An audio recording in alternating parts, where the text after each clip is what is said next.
하는 말을 들어보셨나 모르겠습니다. 이 말을 그냥 그대로 직역하면 뭐 갈망의 길 뭐 그런 뜻인데, 사실은 그 뜻에 이 단어, 이 말의 뜻은 사람이나 짐승들이 계속해서 다녀가지고 길이 없었던 곳에 길이 나는 것을 디자이어 패스라고 합니다. 그래서 산 같은 데 이렇게 가보시면 짐승들이 다니는 길이 따로 있어요. 사람 다니는 길 말고. 그리고 짐승들이 계속해서 자기들이 다니는 길을 만들어 놓기 때문에 토끼나 노루나 뭐 이런 것들이 지나다니는 그 길을 우리가 볼 수가 있고, 그래서 사냥하는 사람들이 거기에다가 올무를 놓고 짐승을 잡는 것을 볼 수 있습니다. 그 길이 디자이어 패스라고 합니다. 근데 오늘 본문의 말씀에 보니까 두 제자가 있었는데, 이 두 제자가 예수님의 부활의 소식을 들었는데도 불구하고 확실한 믿음이 없었습니다. 이제 다 끝났다, 그런 생각을 가지게 된 거예요. 그래서 고향 엠마오로 돌아가게 됐습니다. 엠마오로 가는 길에 어떤 알 수 없는 사람이 찾아와가지고 대화를 나누기 시작했습니다. 함께 동행했던 그 사람이 여러 가지 질문을 하는데, 그동안에 일어났던 며칠 동안의 예루살렘에서의 그 충격적인 이야기들을 서로 주고받았습니다. 대화를 함께 나눴던 그분이 부활하신 예수님이셨는데 그분을 알아보지 못했던 거예요. 그래서 제가 이 디자이어 패스처럼 이 눈이 가려져서 보지 못하는 길, 블라인드 패스, 제가 그렇게 말을 만들어 봤어요. 오늘 우리 자신들이 보아도 보지 못하고 들어도 듣지 못하는 일들이 있을 수 있습니다. 그것을 영적인 무지라 우리는 그렇게 말할 수 있을 것입니다. 영적인 무지 또는 영적인 맹인으로 우리가 살아가면서 늘 주님께서 우리에게 말씀하시고 우리에게 들려주시는 그 말씀들 속에 살아가면서도 두 제자가 걸었던 엠마오의 길처럼 우리가 살아가는 길도 역시 이 세상의 엠마오의 길이 아닐까, 그런 생각이 들었습니다. 그럼에도 불구하고 예수님께서 그 두 제자에게 찾아오셔서 모세와 선지자의 그 말씀들을 설명해 주시는데 가슴이 뜨거워졌다. 오늘 본문의 말씀에 보면 그렇게 돼 있어요. 다시 말하면 우리가 말씀을 들을 때 믿음이 식어지고 확실하지 못한, 확신 속에 서지 못한 우리의 신앙을 주님이 찾아오셔서 말씀하실 때마다 우리가 다시 회복되고 또 다시 회복되어지는 그런 은혜의 역사가 오늘 이 시간에 저와 여러분에게 함께 하시기를 주님의 이름으로 축원합니다. 첫째로, 눈이 가려진 사람들에게도 예수님은 동행하여 주십니다. 본문 13절에서 18절 말씀을 다 같이 한 목소리로 읽어보겠습니다. 그날에 그들 중 둘이 예루살렘에서 25里되는 엠마오라 하는 마을로 가면서 이 모든 된 일을 서로 이야기하더라. 그들이 서로 이야기하며 문의할 때에 예수께서 가까이 이르러 그들과 동행하시나 그들의 눈이 가리어져서 그인 줄 알아보지 못하거늘 예수께서 이르시되 너희가 길 가면서 서로 주고받고 하는 이야기가 무엇이냐 하시니 두 사람이 슬픈 빛을 띠고 머물러 서더라. 그 한 사람은 글로바라 하는 자가 대답하여 이르되 당신이 예루살렘에 체류하면서도 요즘 거기서 된 일을 혼자만 알지 못하느냐. 아멘.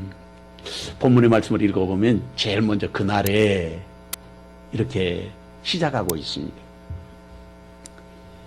그런데 그날이라는 말은 예수님이 부활하신 그날을 말하는 거예요. 예수님이 부활하신 그날. 그런데 원어 성경을 보면 그날에라는 단어보다도 더 먼저 쓰인 단어가 있습니다.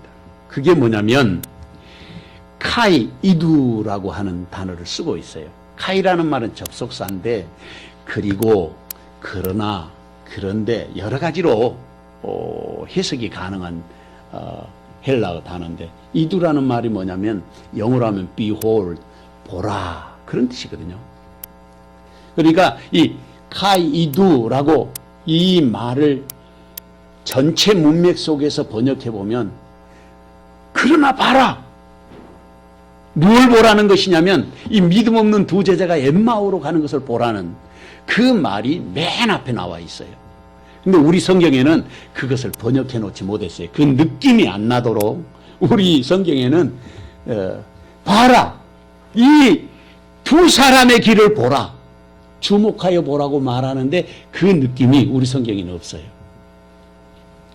그러니까 부활하신 예수님이 그날 무덤에서 일어난 사건을 알았습니다. 그런데도 불구하고 그 부활하신 예수님을 만나고 온 사람들의 이야기를 믿지 못한 거예요. 부활의 의미를 깨닫지 못한 것입니다. 그러니까 오늘도 우리가 예수님의 부활에 대해서 수많은 시간 동안 듣고 내가 예수 믿는 날 동안에는 부활절이 되면 예수님이 부활하셨다는 사실을 듣고 살면서도 진정한 의미를 우리가 모르고 살아간다고 하는 그런 의미로 우리가 해석할 수 있어요. 그 의미를 가슴으로 느끼지 못한다면 나는 지금 어디에 있느냐면 바로 엠마오로 내려가는 그 도중에 있는 사람이다. 그렇게 말할 수 있을 것입니다. 그러니까 이 두 제자가 그 의미를 깨닫지 못하니까 더 이상 예루살렘에 머물러야 될 의미를 찾지 못한 거예요. 아마 두 사람이 고향 사람이었던가 봐요. 그래서 같이 야 이제 엠마오로 가자. 엠마오라고 하는 고향의 뜻이 뭐냐면 엠마오라는 말이 따뜻한 샘물이 나오는 곳이라는 뜻이에요. 정확하게 아직 고고학적으로 네 군데를 찾아가지고 이곳이 엠마오였을 것이다. 학자들은 그렇게 말을 하기는 하지만 오늘 본문의 말씀에 보니까 엠마오가 예루살렘에서 북서쪽으로 약 25리 정도 된다 그래요. 25리. 장정이 그 빠른 걸음으로 걸으면 1시간에 약 4km 정도 걸어갑니다. 그러니까 25리니까 10km에서 11km 정도 될 것으로 추정이 되거든요. 그러면 장정 걸음으로 한 2시간 반에서 3시간 정도 걸리는 그런 거리예요.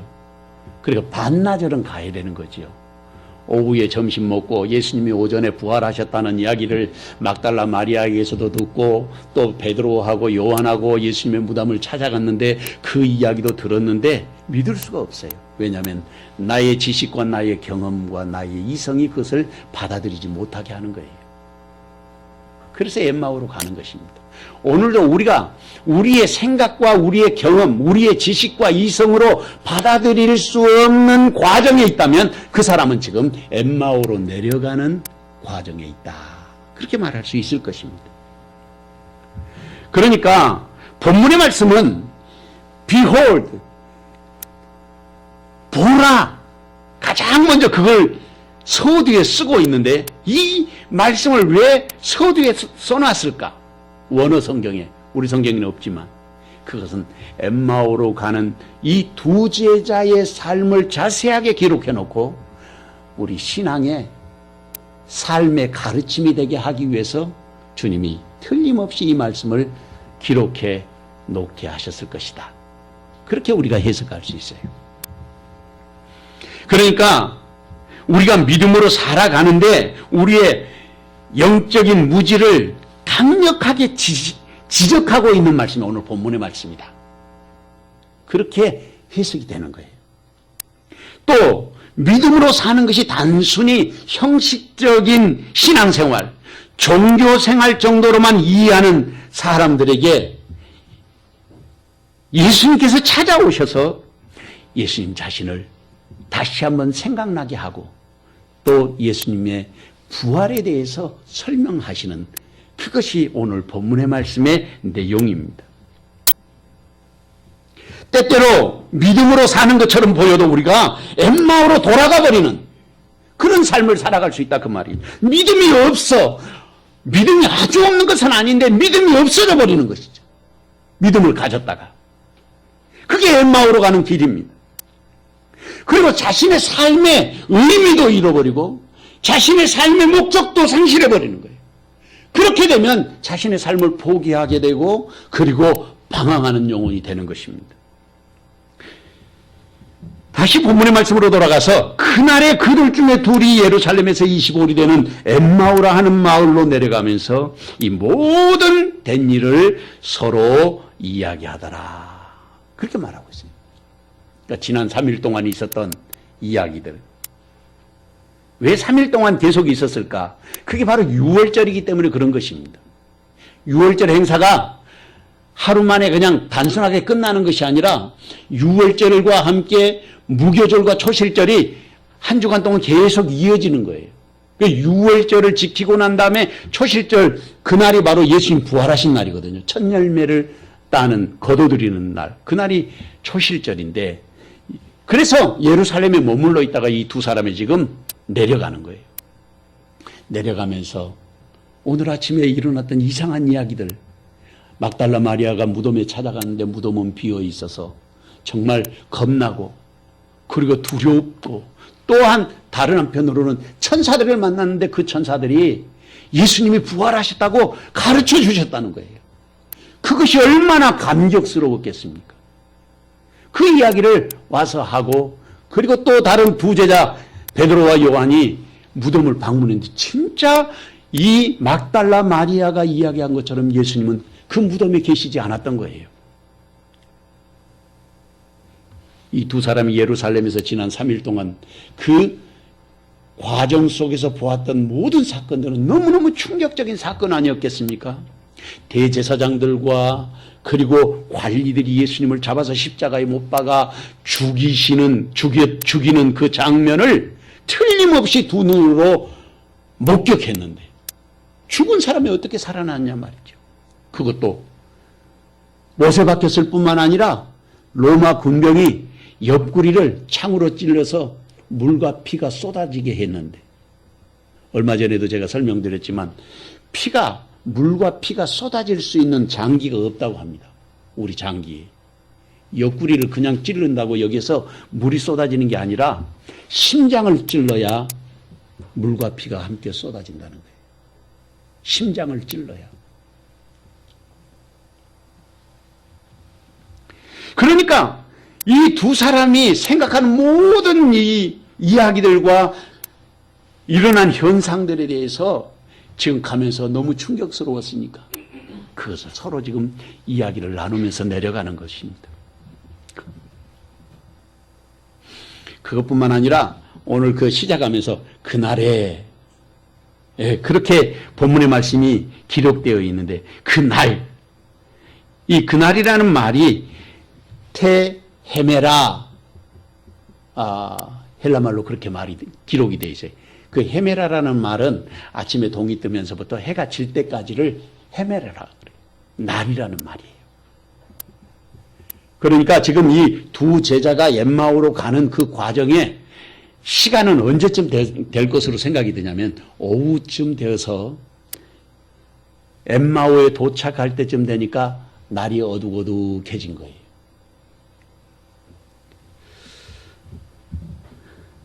이 두 사람이 서로 이야기하면서 예수님의 부활이 사실일까? 믿을 수도 없고 그렇다고 또 안 믿을 수 없는 그런 그 상황에 이 두 사람이 놓여 있는 것이죠. 예수님이 정말 부활하셨을까? 그런 의문이 들지 않았겠습니까? 그런데 그때 예수님께서 이 두 제자에게 찾아오신 거예요. 그리고 본문의 말씀을 보면 그렇게 말하고 있습니다. 그들과 동행하시나 그들의 눈이 가려져서 그인 줄 알아보지 못하거늘. 그러니까 우리의 눈이 가려지면 알아볼 수가 없는 거예요. 영적인 맹인이 되면 주님이 옆에 계셔도 모르는 것입니다. 이런 일이 만약에 우리에게 일어났다면 얼마나 슬픈 일이겠습니까? 부활하신 예수님이 나를 찾아오셨는데도 알아보지 못하고 부활하신 예수님이 찾아오셨는데 눈이 가려져서 보지도 못하는 슬픈 현실을 누가 대신해 줄 수 있냐 그 말이에요. 그러나 다행인 것은 그런 제자들임에도 불구하고 예수님이 찾아오셨다는 것입니다. 엠마오의 길에 제자들을 찾아오신 주님은 지금도 절망과 낙심으로 어쩔 줄 모르고 방황하는 영적인 엠마오의 길에 제자들을 찾아오시는 것입니다. 그 엠마오의 길에 우리도 늘 서서 예루살렘에서 엠마오로 방황하는 영혼으로 낙심하는 가운데서 예루살렘을 떠나갈 때가 너무 많다는 것입니다. 그런데 그 길에서도 주님이 우리에게 찾아오신다는 거예요. 눈이 가려졌어도 찾아오시는 거예요. 그리고 예수님은 이 두 제자에게 물었습니다. 너희가 길 가면서 서로 주고받고 하는 이야기가 무엇이냐? 무슨 이야기를 그렇게 주고받느냐고 물었습니다. 그랬더니 두 사람이 슬픈 빛을 띠고 멈춰 섰어요.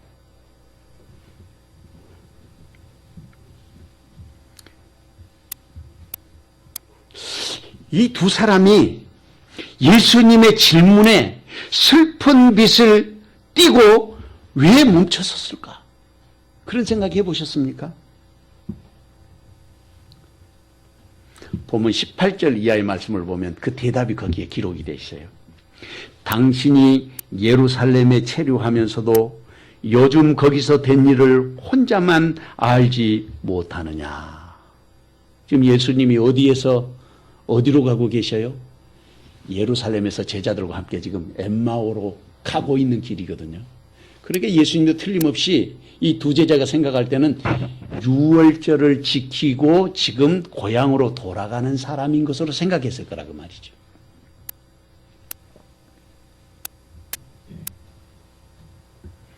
그러니까 유월절을 지키고 고향으로 돌아가는 사람 중에 한 사람이었음에도 불구하고 자기들에게 질문을 하니까 그 일을 모르느냐고 두 제자가 물어본 것입니다. 우리도 주일이면 예배를 드리고 가정으로 돌아갑니다. 구역으로 그리고 세상으로 우리의 직장과 일터로 돌아갑니다. 그리고 말씀을 읽고 성경 공부를 하고 때로는 전도하고 신앙생활을 지속합니다. 그런데 정작 예수님이 우리와 동행하신 것을 의식하지도 못하고 영적인 무지 속에 살고 있지 않은지 우리 자신에게 스스로 물어야 한다 그 말이에요.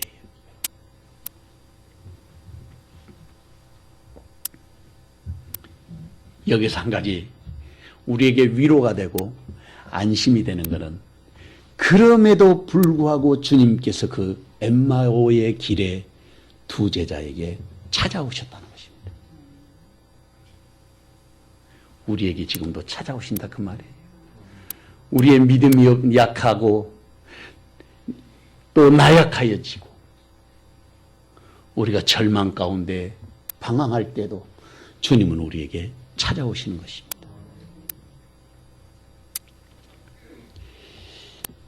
MBC FM 라디오에 밤이면 심야에 아주 음악 방송을 하는 그런 프로그램이 있었습니다. 별이 빛나는 밤에. 저도 어렸을 때 중고등학교 다닐 때 밤에 이 라디오를 틀면 별이 빛나는 밤에라는 프로그램이 굉장히 유명했죠. 그게 1969년도부터 방송을 시작했습니다. 많은 사람들이 거기에 DJ를 했는데 그 중에 오늘 소개하고 싶은 사람이 있는데 그 사람이 오혜령이라는 사람이에요. 7번째 DJ를 한 사람입니다. 그 사람이.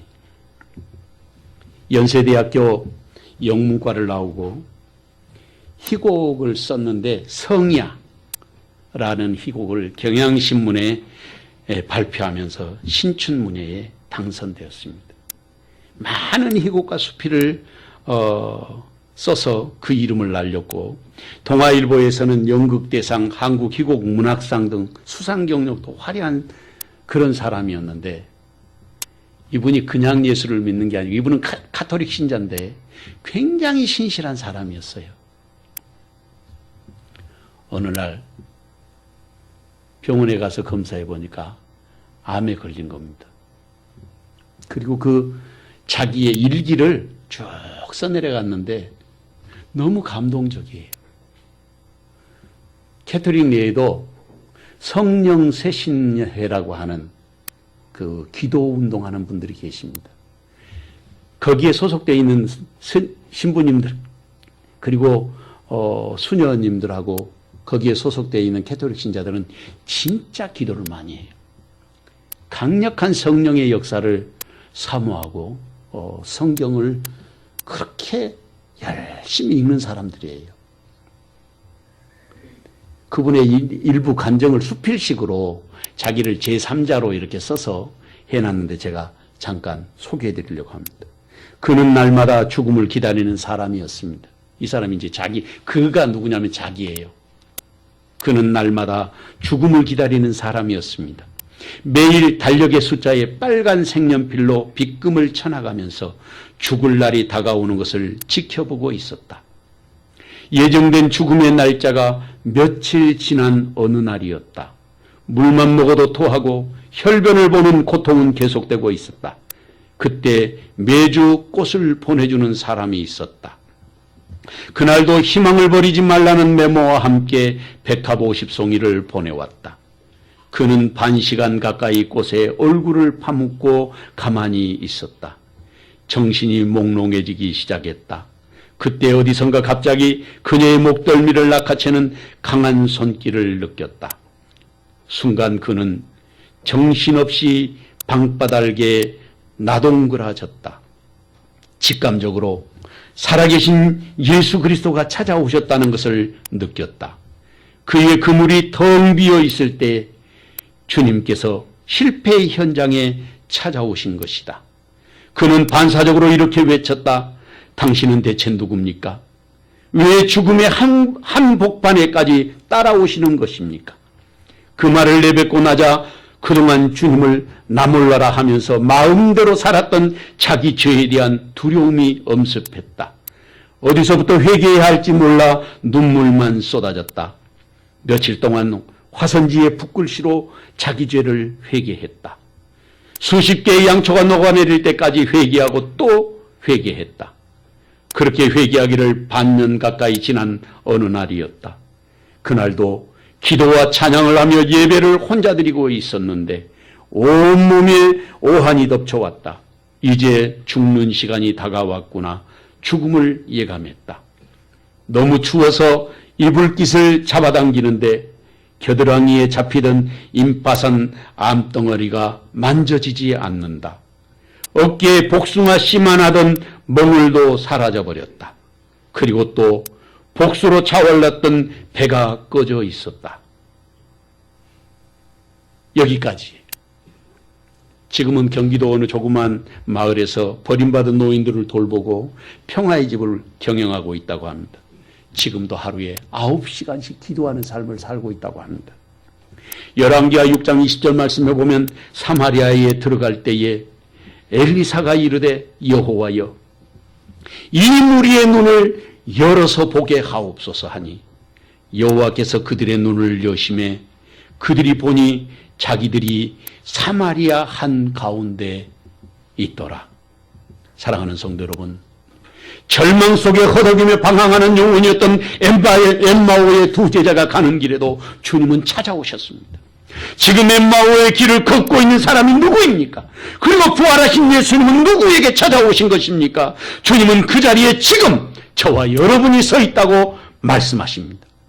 이 귀하는 종이 저와 여러분에게 함께 하시기를 주님의 이름으로 축원합니다. 둘째로 더디 믿는 사람들에게도 예수님은 말씀을 가르쳐 주십니다. 본문 19절에서 27절 말씀을 다 같이 한 목소리로 읽어보겠습니다. 이르시되 무슨 일이냐? 이르시되 나사렛 예수의 일이니 그는 하나님과 모든 백성 앞에서 말과 일에 능하신 선지자이거늘 우리 대의 제사장들과 관리인들이 사형 판결에 넘겨주어 십자가에 못 박았느니라. 우리는 이 사람이 이스라엘을 속량할 자라고 바랐노라. 이뿐 아니라 이 일이 일어난 지가 사흘째요. 또한 우리 중에 어떤 여자들이 우리로 놀라게 하였으니 이는 그들이 새벽에 무덤에 갔다가 그의 시체는 보지 못하고 와서 그가 살아나셨다는 천사들의 나타남을 보았다 함이라. 또 우리와 함께한 자 중에 두어 사람이 무덤에 가 과연 여자들이 말한 바와 같음을 보았으나 예수는 보지 못하였느니라 하거늘 이르시되 미련하고 선지자들이 말한 모든 것을 마음에 더디 믿는 자들이여 그리스도가 이런 고난을 받고도 자기의 영광에 들어가야 할 것이 아니냐 하시고 이에 모세와 모든 선지자의 글로 시작하여 모든 성경에 쓴 바 자기에 관한 것을 자세히 설명하시니라. 아멘. 예수님이 두 제자에게 물었습니다. 무슨 일이냐고 말입니다. 이 말씀을 보면 이 두 사람은 상당히 심각한 대화를 나누고 있었던 것 같아요. 그렇게 길을 가고 있었습니다. 또 상당히 흥분되어 있고 충격 속에 지금 길을 가고 있었을 것입니다. 엠마오로 가는 두 제자는 같이 예루살렘에서 내려오면서 예루살렘에서 일어난 일도 모르냐고 하면서 예루살렘에서 며칠 동안 일어난 사건을 자세하게 설명하고 있는 것입니다. 그것은 나사렛 예수에 대한 이야기라는 것입니다. 그는 하나님과 모든 백성 앞에서 말과 일에 능하신 선지자이거늘 우리 대제사장들과 관리들이 사형 판결에 넘겨주어 십자가에 못 박았느니라. 우리는 이 사람이 이스라엘을 속량할 자라고 바랐노라. 이뿐 아니라 이 일이 일어난 지가 사흘째 또한 우리 중에 어떤 여자들이 우리로 놀라게 하였으니 이는 그들이 새벽에 무덤에 갔다가 그의 시체는 보지 못하고 와서 그가 살아나셨다는 천사들의 나타남을 보았다 함이라. 또 우리가 함께한 자 중에 두어 사람이 무덤에 가 과연 여자들이 말한 바와 같음을 보았으나 예수는 보지 못하였느니라. 제가 왜 이 말씀을 다시 반복해서 설명하냐면 이것이 바로 복음이에요. 복음의 핵심. 십자가에 달려 돌아가셨다가 사흘 만에 부활하신 그 예수를 믿는 믿음이 복음의 핵심인 것입니다. 엠마오로 가는 두 제자가 복음을 말하면서도 그 복음의 진정한 의미는 깨닫지 못한 거예요. 예수는 믿어도 믿음의 진정한 의미와 깊이를 우리가 깨닫지 못하면서 살아갈 때 그것이 바로 엠마오로 내려가는 제자와 같은 길을 걷고 있다. 그렇게 말할 수 있는 것입니다. 이것이 인간의 무지입니다. 우리의 영적인 현주소를 말하는 것입니다. 심지어는 예수님이 부활하셨다는 사실과 부활의 현장을 목격한 사람들의 이야기를 들어도 그 이야기를 받아들이지 못하는 우리의 믿음 없는 영적인 현주소를 여기서 발견해야 된다 그 말입니다. 본문의 말씀에서 예수님에 대한 이해, 이 엠마오로 가는 두 제자가 예수님이 누구인지에 대해서 잘 설명하고 있습니다. 이분들이 보는 예수님은 어떤 분이냐? 첫째는 예수님은 하나님과 모든 백성 앞에서 말과 일에 능한 선지자로 이해했습니다. 두 번째로는 예수님이 이스라엘을 속량하실 분이라고 그렇게 생각했다는 것입니다. 세 번째로는 예수님이 분명히 십자가에 달려 돌아가셨는데 사람들이 예수님이 살아나셨다고 부활하셨다고 말한다는 것입니다. 그런데 오늘이 예수님이 십자가에 못 박혀 죽은 지 사흘 되는 날이라고 지금 말하는 것입니다. 아는 것은 다 알아요. 알아야 할 것은 다 알고 있는 것입니다. 그런데 한 가지 부족한 게 있는데 믿음이 없는 것입니다. 우리가 예수를 알아도 지식으로만 알면 믿음이 없는 거예요. 심지어는 주님이 동행하는데도 불구하고 예수님을 알아보지 못하는 자리에 설 수도 있는 것입니다.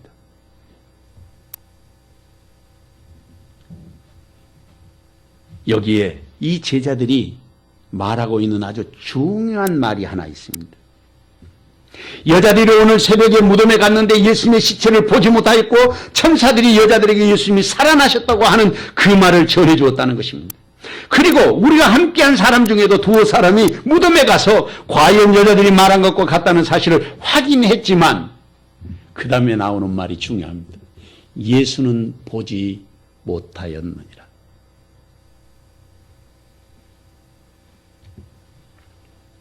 예수를 보지 못했다는 것입니다. 이것이 우리 인간들에게 있어서 예수님을 믿지 못하게 하는 인간의 한계라고 할 수 있습니다. 저는 이제 어렸을 때부터 유치부, 주일학교, 중고등부 이렇게 다니면서 늘 하나님 한 번만 저를 만나주시면 내가 진짜로 예수님을 잘 믿을 것 같은데 그런 기도를 많이 했어요. 아마 여러분들도 같은 생각 아니겠어요? 예수님 한 번만 나를 만나주시면 내가 진짜 생명 걸고 예수 믿겠습니다. 근데 예수님이 안 나타나신단 말이죠. 안 만나주셔요. 예수님이 안 만나주시는 것이 아니라 나의 눈이 가려져서 예수님을 못 보는 거예요. 내가 영적으로 주님을 볼 수 없는 그런 자리에 있는 것입니다. 어떻게 해야 예수님을 만날 수 있겠어요? 회개하고 또 회개하고. 오혜령 씨가 이야기한 것처럼 몇 날 며칠을 화선지에다가 자기 죄를 쓰면서 눈물로 회개했다고 하잖아요. 회개하고 또 회개하고 또 회개하고. 겨드랑이에 있던 몽울도 없어지고 어깨에 있었던 복숭아씨 같았던 암덩어리도 사라져버린 거예요. 주님을 만나니까 삶이 달라져요. 인생을 보는 관점이 달라지는 거예요. 어떻게 하면 주님 앞에 헌신할 수 있을까? 어떻게 하면 주님 뜻대로 살아갈 수 있을까? 그것이 바로 예수님을 만난 사람들의 삶이에요. 예수님을 만난 사람들의 삶이 그렇게 사는 거예요. 그렇기 때문에 오늘 우리가 지금 엠마오로 가는 자리에 있는가? 아니면 주님을 만난 그 감격으로 살고 있는가? 우리 스스로에게 그것을 물어야 될 필요가 있습니다. 오늘도 주님의 말씀은 예나 지금이나 그대로 이루어지는 능력의 말씀이 아니겠습니까? 예수님의 능력이 줄어들 이유가 없습니다. 말씀이 너무 고태의연합니까? 현대감각에 맞지 않아서 수용하기 어렵습니까? 주님은 지금도 변함없는 능력으로 우리에게 말씀하십니다. 다만 우리의 눈이 가려져서 보지 못하고 귀가 가려져 듣지 못하고 있기 때문이 아니겠습니까?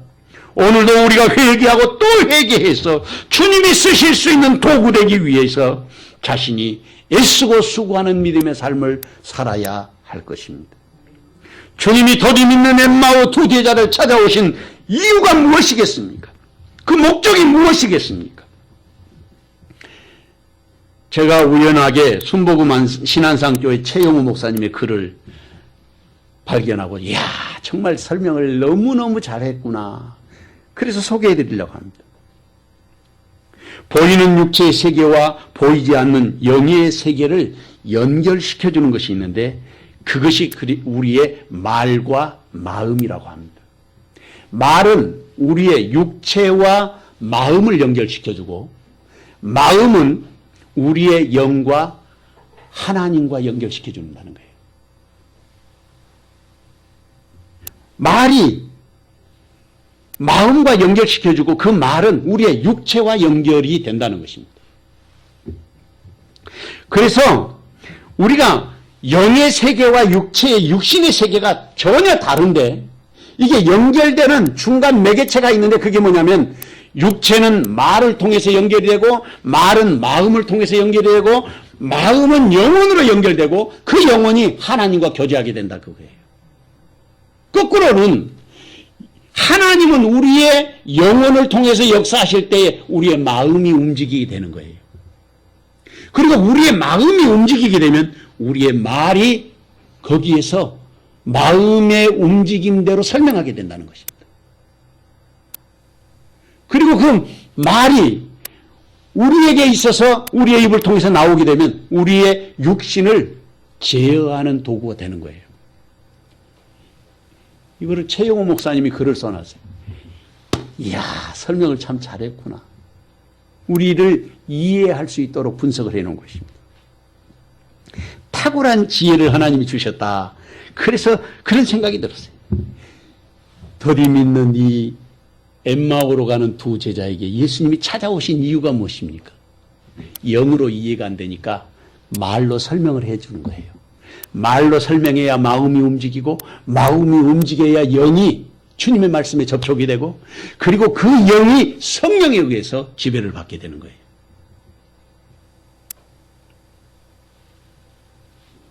마가복음 8장 17절에서 18절 말씀에 보면 예수께서 아시고 이르시되 너희가 어찌 떡이 없음으로 수군거리느냐 아직도 알지 못하며 깨닫지 못하느냐 너희 마음이 둔하냐 너희가 눈이 있어도 보지 못하며 귀가 있어도 듣지 못하느냐 또 기억하지 못하느냐. 사랑하는 성도 여러분, 부활하신 주님은 절망과 낙심에 빠져 고향으로 돌아가고 있는 엠마오의 두 제자를 찾아오셨습니다.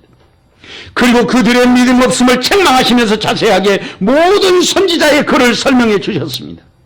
말씀을 듣는 동안에 이 두 제자는 마음이 뜨거워지지 아니하더냐고 말씀하셨습니다. 오늘도 우리가 주님의 말씀을 들을 때 가슴이 뜨거워지고 마음이 뜨거워지면 주님이 찾아오신 것입니다. 그리고 그 주님의 음성에 우리는 응답하고 말씀대로 순종하여 살아야 할 것입니다. 누구에게 예수님이 찾아오신 것입니까? 엠마오에 찾아오셨던 그 예수님을 만나야 할 사람이 누구입니까? 주님은 그 자리에 지금 저와 여러분이 서 있기를 원하시는 것입니다. 이 귀하는 종이 시간 저와 여러분에게 함께 하시기를 주님의 이름으로 축원합니다. 셋째로, 눈이 밝아져서 예수님을 알아볼 때까지 말씀을 가르치십니다. 본문 28절에서 35절 말씀을 다 같이 한 목소리로 읽어보겠습니다. 그들이 가는 마을에 가까이 가매 예수는 더 가려 하는 것 같이 하시니 그들이 강권하여 이르되 우리와 함께 유하사이다. 때가 저물어가고 날이 이미 기울었나이다 하니 이에 그들과 함께 유하러 들어가시니라. 그들과 함께 음식 잡수실 때에 떡을 가지사 축사하시고 떼어 그들에게 주시니 그들의 눈이 밝아져 그인 줄 알아보더니 예수는 그들에게 보이지 아니하시는지라. 그들이 서로 말하되 길에서 우리에게 말씀하시고 우리에게 성경을 풀어주실 때에 우리 속에서 마음이 뜨겁지 아니하더냐 하고 곧 그때로 일어나 예루살렘에 돌아가 보니 11 제자 및 그들과 함께한 자들이 모여 있어 말하기를 주께서 과연 살아나시고 시몬에게 보이셨다 하는지라. 두 사람도 길에서 된 일과 예수께서 떡을 떼심으로 자기들에게 알려지신 것을 말하더라. 아멘. 드디어 엠마오 마을에 가까이 오게 됐습니다. 예수님이 더 가려고 하시는 것 같았어요. 그러자 이 두 제자가 예수님을 강권하였습니다. 때가 저물고 날이 이미 기울었는데 우리와 함께 마을에 가서 묵자고 청한 것입니다. 그래 예수님이 이 두 제자들을 따라 들어가게 되었습니다. 이것은 순전히 제 개인적인 생각인데 왜 예수님이 엠마오를 지나가려고 하는 것처럼 하셨을까? 말씀을 준비하다 그 생각이 들었어요. 제자들이 아직 예수님을 지금 알아보지 못했는데 예수님은 길을 가려고 하시잖아요.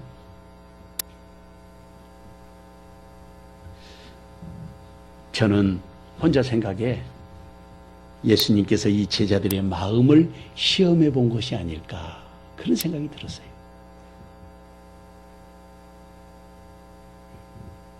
마을에 들어가서 예수님이 제자들과 함께 음식을 잡수시려고 하는데 떡을 떼어가지고 축사하시고 나눠주시는 것입니다. 제자들이 받았지 않겠어요? 그 떡을. 그 순간 예수님을 보게 된 것입니다. 그런데 예수님을 보게 된 그 순간 예수님이 그 자리에서 사라지신 거예요.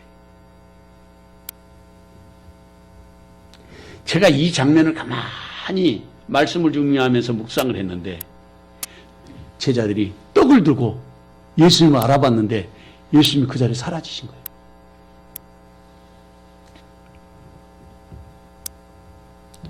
자기들끼리 그런 말을 하고 있었습니다. 길에서 우리에게 말씀하시고 우리에게 성경을 풀어주실 때에 우리 속에서 마음이 뜨겁지 아니하더냐. 우리말로 이것을 바꾸면 어쩐지 이상하더라.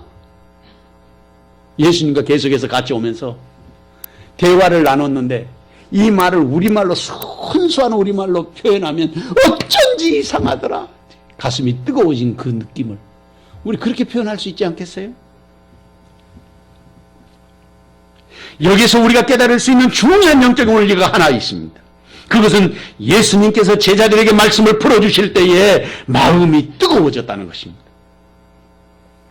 예수님이 찾아오시면 우리가 말씀을 들을 때에 우리의 마음이 뜨거워진다는 거예요.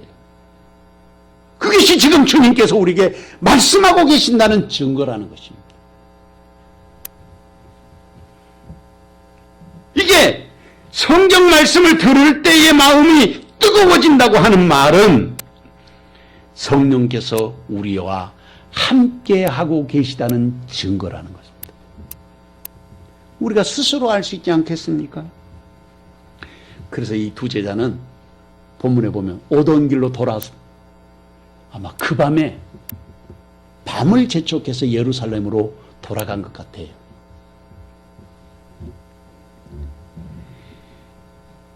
예루살렘으로 가는 길이 재촉해서 돌아갔는데 여기에 아주 재미있는 표현이 하나 있습니다. 헬라 말로는 그렇게 되어 있어요. 카이 아나스탄테스 아우테테 호라 히페스트레 반 그렇게 말하고 있는데 이 말을 다시 번역해 보면 예수님께서 축사하시고 떡을 떼어 주시는 순간 예수님을 알게 되었고 예수님 그 자리에서 사라져 버린 거예요. 예수님이 계시지 않았습니다. 그리고 다시 본문 33절 말씀을 계속해서 읽어보면 뭐라고 말하고 있냐면 곧 그때로 일어나 예루살렘에 돌아가 보니 이렇게 기록하고 있어요. 그때가 언제입니까? 예수님이 떡을 축사하시고 떡을 떼어 주셨는데 그 떡을 지금 손에 들고 예수님이 지금 금방 계셨는데 안 계시는 거예요. 바로 즉시 그들이 아마 이건 순전히 제 개인적인 생각인데 떡을 그냥 들고 먹지도 않고 그대로 예루살렘에 오지 않았을까? 너무 기쁘고 감격해서 떡을 손에 든 채로 예수님이 축사해서 나눠줬던 그 떡을 손에 든 채로 예루살렘까지 돌아오지 않았을까? 걷기도 하고 뛰기도 하면서 여기에 그런 말씀은 없지만 말씀이 그렇게 느껴졌어요. 그리고 예루살렘에 돌아와 보니까 다 고향으로 엠마오 갔더니 두 제자처럼 고향으로 돌아간 줄 알았더니 거기에 11제자가 다 모여 있고 그 외에 다른 제자들도 다 모여 있는 거예요. 주님은 엠마오의 두 제자도 바로 그 예루살렘에 모여 있는 제자들의 자리에 초대하신 것이었습니다.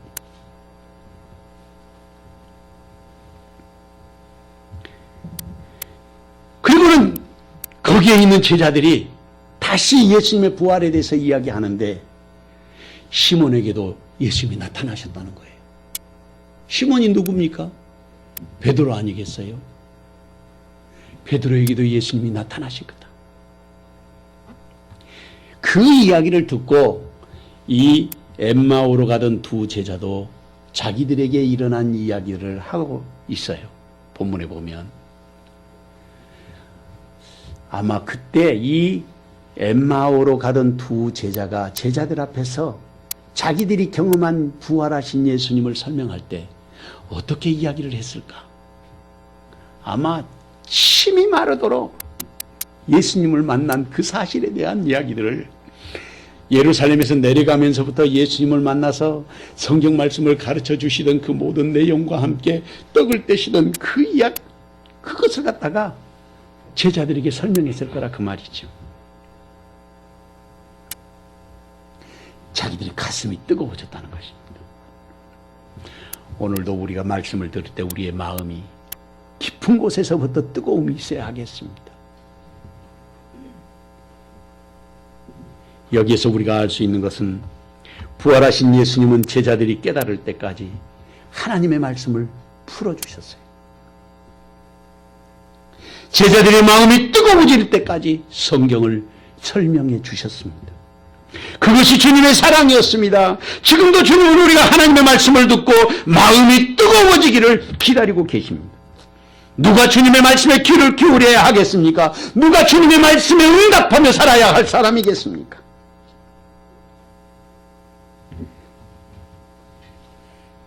다운이라고 호를 가진 원기현님의 소중함을 놓치고 사는 사람들, 이분이 크리스찬 시인인데 제가 시를 소개하면서 오늘 말씀을 마무리하려고 합니다. 내용을 가만히 들어보면 아주 중요한 이야기를 하고 있어요. 별것도 아닌데 누군가의 진솔한 이야기를 들으면 순간 뭉클할 때가 있다. 불어온 바람에 가슴은 파도가 일렁이고 눈가엔 이슬이 맺힌다. 사람들은 말한다. 그동안 놓치고 살았던 소중한 것은 늘 가까이 있었는데 몰랐다고. 그동안 보지 못했는데 마음이 미친다면 이제 보이기 시작한 것이다. 무심코 발길에 차인 돌 하나에도 마음이 쓰인다. 닫힌 눈이 열린 순간이다. 사랑하는 주님, 오늘도 말씀을 통해서 하나님께서 우리를 부르신 것을 감사합니다.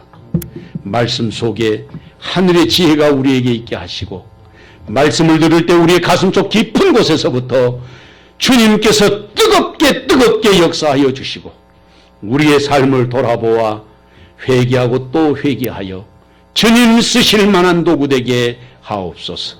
예수님의 이름으로 기도하옵나이다. 아멘.